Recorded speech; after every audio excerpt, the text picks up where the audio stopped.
เอาได้ด้วยที่น้องเอาคือเป็นเรื่องเป็นหลายนะสาถ้าซื้อมองขึ้นก็ได้เด้อสาถ้าซื้อมองขึ้นก็นี่เลยละถ้าเป็นไงฮะอันนานั่งขึ้นเสียงว่าอันนาไปที่สวัสดิ์ลูกหลานจะเขาตาซื้อกันหันละไปเนี่ยจัดตลาดก่อนจะได้เรื่องคิดในที่นั่นอยู่นะสาก็ไปยังไงดีอย่างเงี้ยของหน้าคุณตอนไหนครับยาถูกมากยาถูกเงาตอนจ้างเจ้าเสียเสียไปนะกันตรงน้ำเลี้ยวดีได้ลูก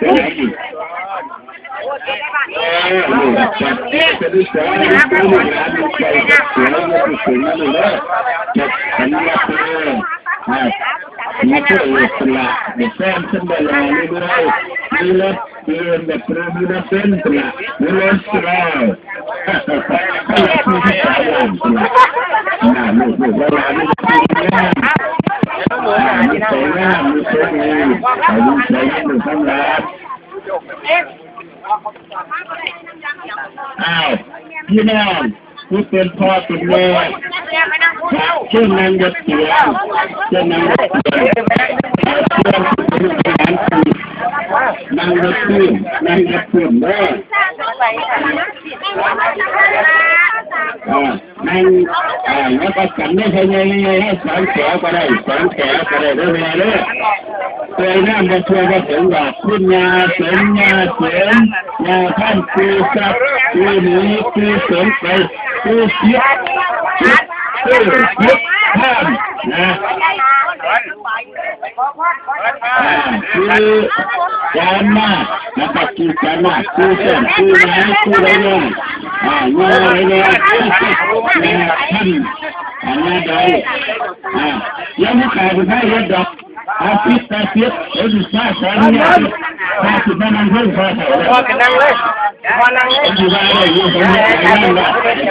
พอกันไปนั่งเลยถ้าใส่เนี่ยทำเนี่ยคือเราทำที่เอาไว้ให้ไม่ได้อาจจะข้าวเราดอกทุกอย่างถ้ามึงเป็นมึงจะดีเลยเพื่อตาสุดท้ายมันเป็นอาวุธเลยนะเป็นติดเกียรติเป็นเดินลูกหลานนะคุณเพื่อนบ้านที่ทำดีที่ขอพรขอขมาขอพรผู้ใหญ่ผู้แก่ให้ใจมือเข้าแล้วก็คือสนน้ำคนเด้อแบบใช้ไม่ก็หัดมันได้ละก็หัดใช้เชียนี่ได้เลยได้เลย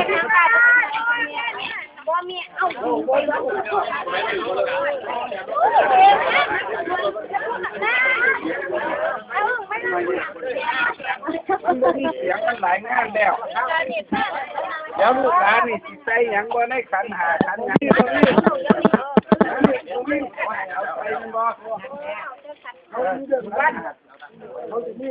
เอาลุง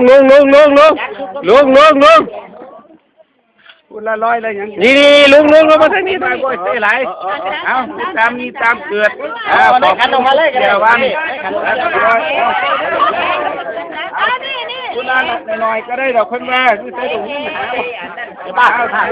ดจะมาแล้วเดี๋ยววันนี้หาเบื่อเท่าไรกับวันมาเป็นได้ครับจังไม่ได้บังคับน้องนุ่นนะขอบคุณหลายๆจะเดี๋ยวไม่มองเข้าช่วยกันเอาชุดใหญ่เอาชุดเสียผ้ามาจัดใส่ยกใส่คนได้บ้างเอาควันเลยพอเอาเสียกมาสิไปมันได้ดีเกินเนาะ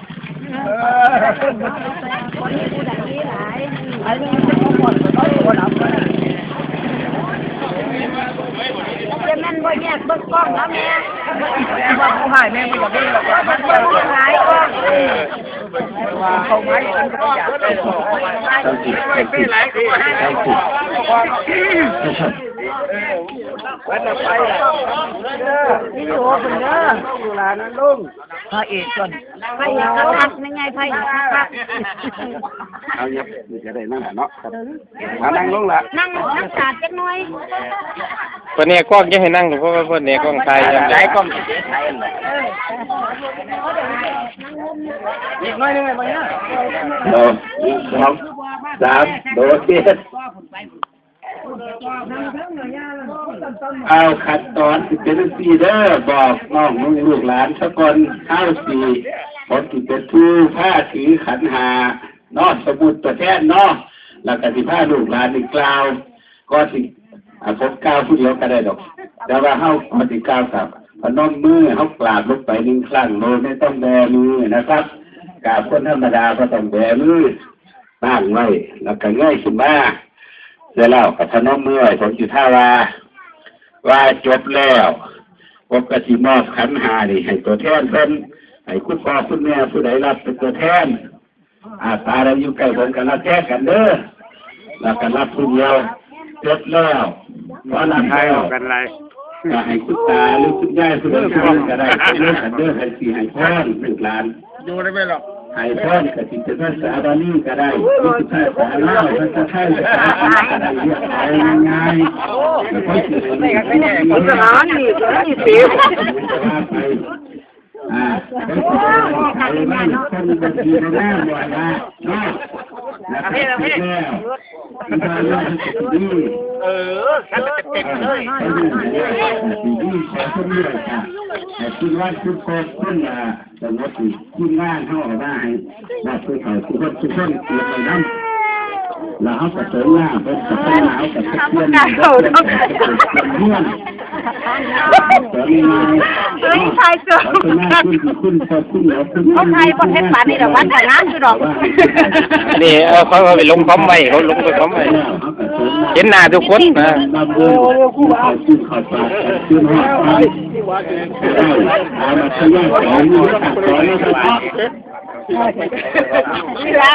โอ้ยนี่เมื่อฟังเขาไม่ได้จะไล่ก็ได้เนาะเขาต้องสบายที่พ่อแล้วที่คิดใจเป็นหนึ่งเดียวเรามือขึ้นที่นั่งกันที่เรามือคืนที่หลานเด้อกราบก็หนึ่งครั้งไม่ต้องเดินมือกราบได้ขึ้นบาทบาน้ำผมก็ได้เด้อมันจะขัง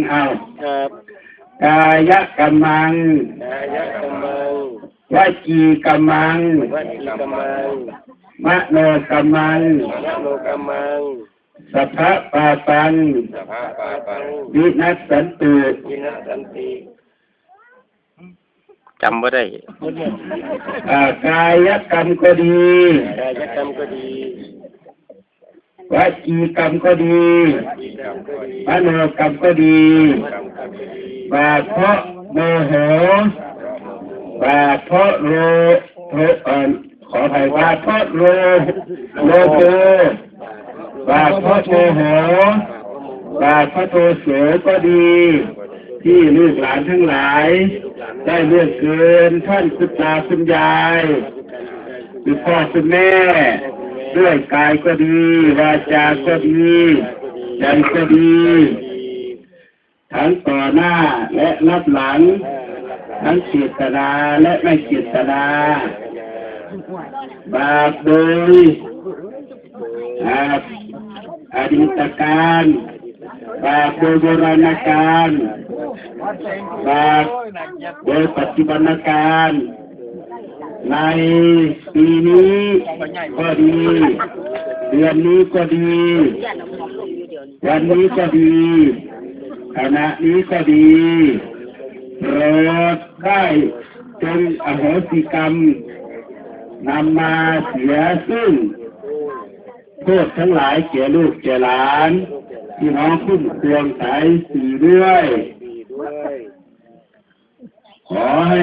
คุณตาคุณยายพ่อคุณแม่จะมีความสุขตลอดไปเป็นเล่มเธอเล่มใจ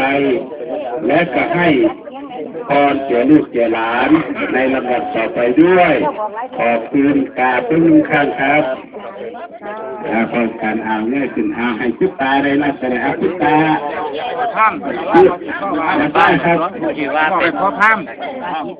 คุณตาละแท้กับแม่ในยุคปัจจุบันไม่ว่าถึงบาทขอให้ตาให้พ่อเลิกได้ก็ได้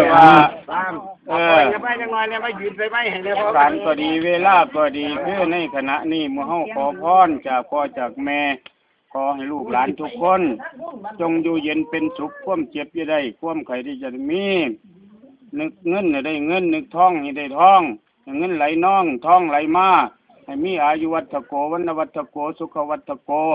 โหตุสัพพทาทุกขโลกพยาเวลาโสกาสันตุ